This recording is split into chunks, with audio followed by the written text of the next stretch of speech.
نحمده ونصلي على رسوله الكريم اما بعد فاعوذ بالله من الشيطان الرجيم بسم الله الرحمن الرحيم رب اشرح لي صدري ويسر لي امري واحلل عقدة من لساني يفقهوا قولي۔ رجب کا مہینہ اور ہمارے معاشرے میں پائے جانے والی عبادات۔ رجب کے مہینے میں عموماً 3 کام کیے جاتے ہیں۔ ایک تو 27ویں کی رات کو جاگا جاتا ہے، پھر اگلے دن روزہ رکھا جاتا ہے، رات کو جاگ کر عبادت کی جاتی ہے، اور اس کی وجہ یہ بتائی جاتی ہے کہ اس رات حضور اکرم صلی اللہ علیہ وسلم معراج پر تشریف لے گئے، اور روزہ اسی مناسبت سے ایک فضیلت کا کام سمجھ کر رکھا جاتا ہے۔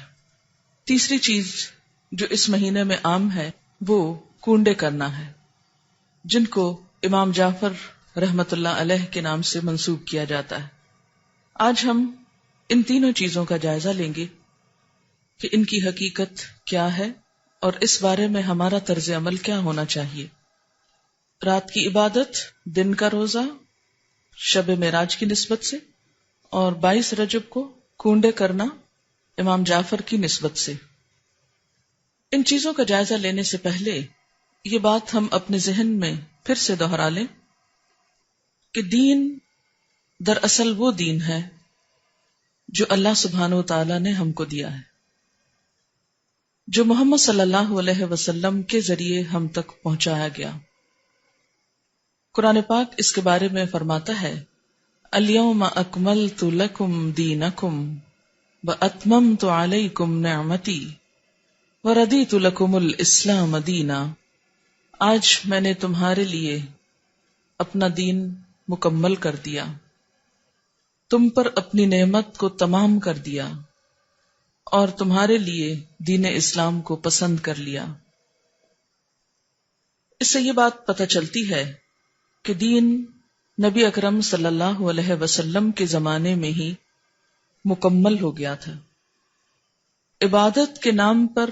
کیا کرنا چاہیے اور کیا نہیں کرنا چاہیے، اس کا سورس یا تو اللہ کی کتاب ہے یا پھر حضور اکرم صلی اللہ علیہ وسلم کی سنت ہے،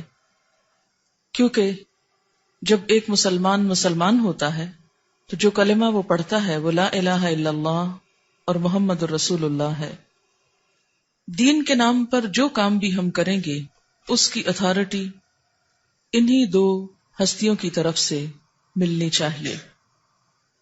ان کے بعد کسی انسان کو یہ حق حاصل نہیں، خواہ وہ کتنا بھی بڑا عالم کیوں نہ ہو، کتنا بھی ذہین کیوں نہ ہو، کتنا بھی سمجھدار کیوں نہ ہو، کہ وہ دین کے نام پر کوئی اور چیز انٹروڈیوس کرائے، کسی اور چیز کو رواج دے۔ اگر یہ حق دے دیا جائے تو دین میں طرح طرح کی نئی باتیں شامل ہو جائیں جو اصل دین کی جگہ لے لیں گی، اور دین کے نام پر بہت سا انتشار، اختلاف اور باہم عداوت جنم لے گی۔ یہ 3 عبادات، رات کا جاگنا، دن کا روزہ، اور اس کے بعد 22 رجب کو امام جعفر صادق کے نام پر کچھ پکانا اور دینا، یہ تمام چیزیں حضور صلی اللہ علیہ وسلم کے دور میں موجود نہیں تھی۔ 27 رجب کی رات، جسے عموماً شب معراج کہا جاتا ہے، اس میں آپ صلی اللہ علیہ وسلم کو اگر معراج نصیب ہوئی، اگر کا لفظ میں اس لیے بول رہی ہوں کہ اس تاریخ میں بھی اختلاف ہے، سال میں بھی اختلاف ہے، اس کا ذکر میں بعد میں کروں گی۔ اگر آپ کو معراج نصیب ہوئی بھی اس رات میں، تو آپ صلی اللہ علیہ وسلم نے اسی رات جو مخصوص عبادت کی، اس کے بعد کبھی بھی ہر سال 27 رجب کو کوئی خاص عبادت نہیں کی، نہ ہی صحابہ کرام نے کبھی 27 رجب کی رات کو کوئی شب بیداری کی یا اس کی کوئی فضیلت بتائی۔ اسی طرح جہاں تک روزے کا تعلق ہے تو روزہ بھی سنت سے ثابت نہیں ہے، بلکہ اس کے برعکس روزے کے بارے میں کچھ روایات ایسی ملتی ہیں کہ جس میں روزے سے منع کیا گیا۔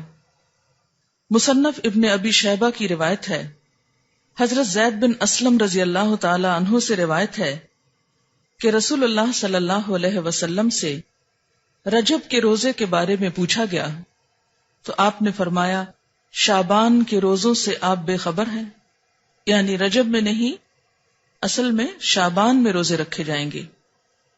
حضرت ابن عباس سے روایت ہے کہ رسول اللہ صلی اللہ علیہ وسلم نے رجب کا روزہ رکھنے سے منع فرمایا،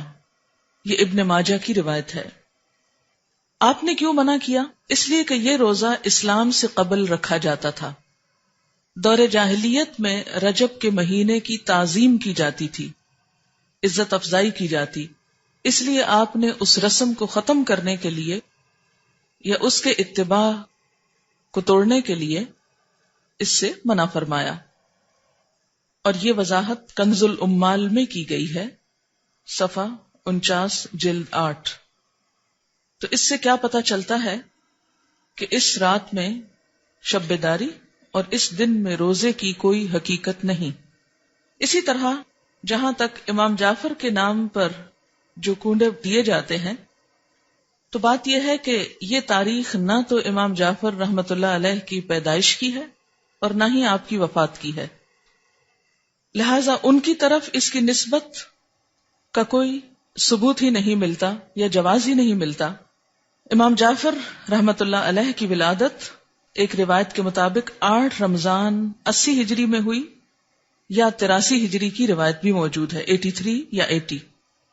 اور وفات شوال کے مہینے میں 148 ہجری میں ہوئی۔ اس لیے نہ تو ہم یہ کہہ سکتے ہیں کہ آپ کی پیدائش کی خوشی میں یہ ہو رہا ہے، اور نہ ہی یہ کہہ سکتے ہیں کہ آپ کی وفات کے ضمن میں یہ کوئی کام ہو رہا ہے،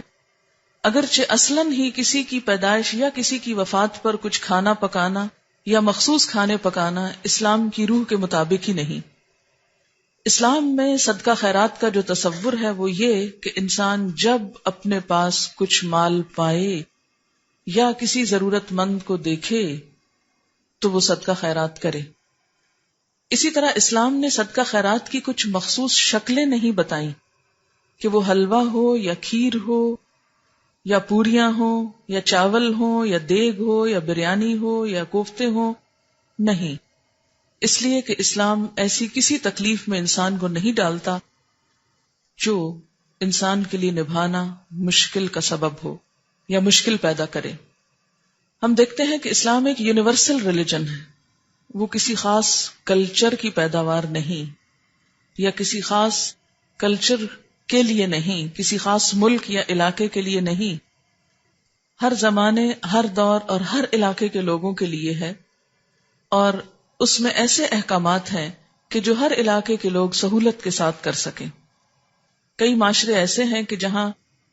کھیر پکائی ہی نہیں جاتی، یا پوریاں بنانے کا طریقہ ہی نہیں آتا، یا کئی لوگ پوریاں بنانا جانتے ہی نہیں، تو کیا ایسے لوگ پھر اس عبادت سے محروم رہیں گے کہ جو ایک مخصوص کھانا نہ پکا سکتے ہوں؟ اس لیے جتنی بھی من گھڑت چیزیں دین میں داخل کی گئیں،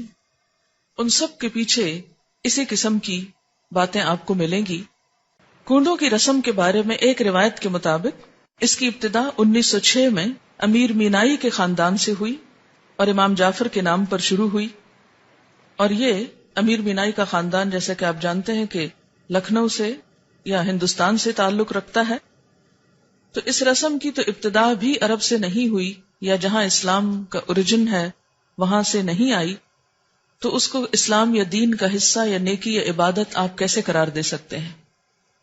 اگر آپ کو کسی کو بھی روح کو ثواب پہنچانا ہے، ان کے لیے صدقہ خیرات کرنا ہے، تو کوئی دن مقرر کرنے کی ضرورت نہیں، جب آپ کا دل چاہے اور جہاں آپ کا دل چاہے، جہاں آپ ضرورت سمجھیں وہاں آپ کر لیں، اور صرف چند مخصوص اشخاص کے لیے ہی نہیں، اس سے زیادہ کے لیے بھی آپ کر سکتے ہیں۔ صحابہ کرام کے اندر ہمارے معاشرے کی طرح دن منانا، اینیورسریز اور اسی طرح برسی اور ولادت کے دن، یہ تمام چیزیں اس کلچر کا حصہ نہیں تھی، یعنی اسلامی کلچر کا بیسیکلی۔ اسلام میں جو اہم دن ہیں جیسے عیدیں ہیں یا مہینے ہیں، رمضان اور حج کا مہینہ ہے، یا اسی طرح کچھ اور مہینوں کی فضیلت ہے جیسے محرم کے روزوں کی فضیلت ہے، یا ذوالحج کے ابتدائی عشرے کے روزوں کی فضیلت ہے، یا شعبان کے روزوں کی فضیلت ہے، یا ہر مہینے 3 دن ایام 20 کے روزے کی بات آئی ہے، یہ دن تو شریعت نے خود مقرر کر دیے،